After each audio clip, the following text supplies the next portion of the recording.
All right, Grant. Well, thanks for joining us again. Seems like at least the headlines today are Synod, what Synod? The story about Pope Francis's health seems to have overtaken everything.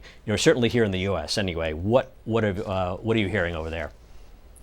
Well, earlier today here in Rome, the spokesman for the Holy See strenuously denied these unsourced reports that Pope Francis had been, secretly examined by a Japanese doctor who works at Duke University, and allegedly had been found to have a small benign tumor. Father Lombardi, who's the Holy See spokesman, basically said there was nothing to this. He said that there were no secret helicopter trips. The Pope is in very good health. He later issued another statement that just actually came through about 5 o'clock Rome time, saying that he spoke with the Pope personally, who assured him that he is in good health. What about the media over there? I mean, how did they take this? Yeah, so all of us journalists here in Rome, we wake up today and we see the story, and I think most of us sort of thought, well, this is silly season of the synod. Again, the story had no real sourcing. The editor who worked on the story, the Italian media stood by it, but my sense among my colleagues here is that no one's really buying the story. Yeah, I mean, it should be pointed out also, this came from a regional newspaper as well.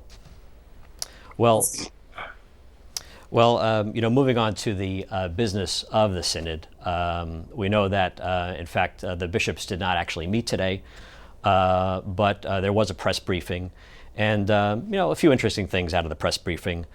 We heard from Cardinal Marx that he met with his colleagues from Germany, and he said that they reached a unanimous decision on some things. Interestingly enough, though, it included that group included ideological opposites, Cardinals Muller and Casper. What can you tell us about that? Sure. So today, Cardinal Marx spoke about the unanimous agreement that the German language group came to. Now, it's not just Germans. There are people from Asia and Africa who speak German who get put into these different groups. So basically, what Cardinal Marx said was that the German language group came up with this idea of looking at individuals who may have suffered through divorce and have remarried civilly without getting an annulment. How can the church accompany those people in a way that doesn't that is attentive to their individual case-by-case situations?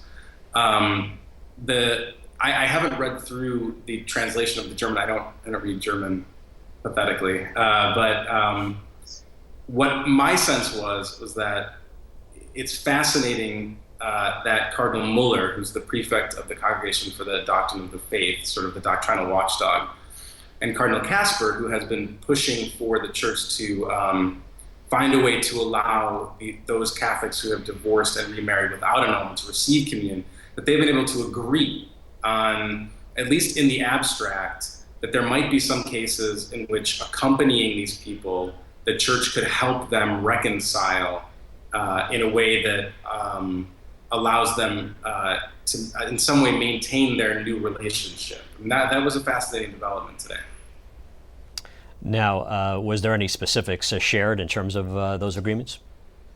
Well, what Cardinal Marx talked about was that the German language group worked on some criteria that might assist pastors in accompanying these kinds of Catholics, and those were things like considering what went wrong in the first marriage, what are the responsibilities of the person to the previous family, maybe there were children, to the in-laws maybe, and then also what it means to be penitential after the first marriage has failed.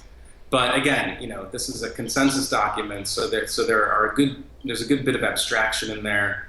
But it also seems like, at least in the German language group, they thought that they had to kind of, in terms of being presenting one voice, that they wanted to kind of be a model for the other language groups, Spanish, French, Italian, and English.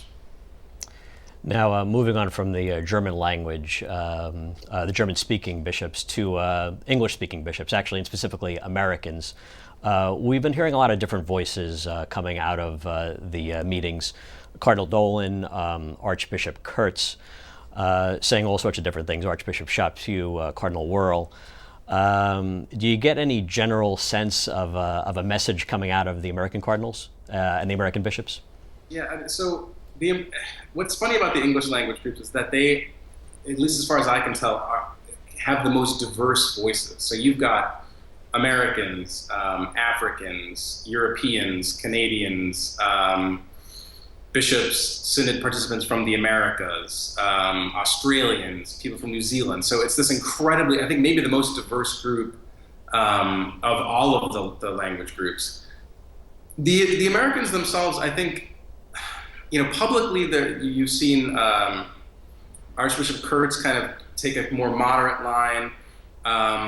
Archbishop Chaput has been very firm that the church should maintain her practice of denying communion to divorced and civilly remarried Catholics.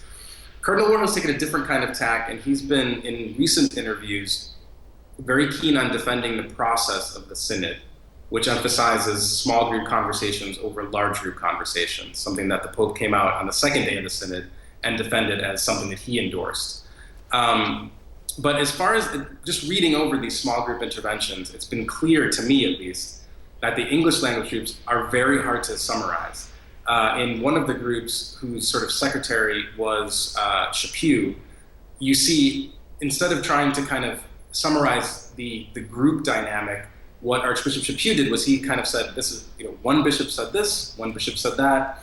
So as I was trying to kind of get a hold of what was going on, it was hard for me to say, the Americans think one way, the English speakers think one way. It's an incredibly diverse group. All right. Well, hopefully by Sunday we'll be able to summarize them in some way. Fingers crossed.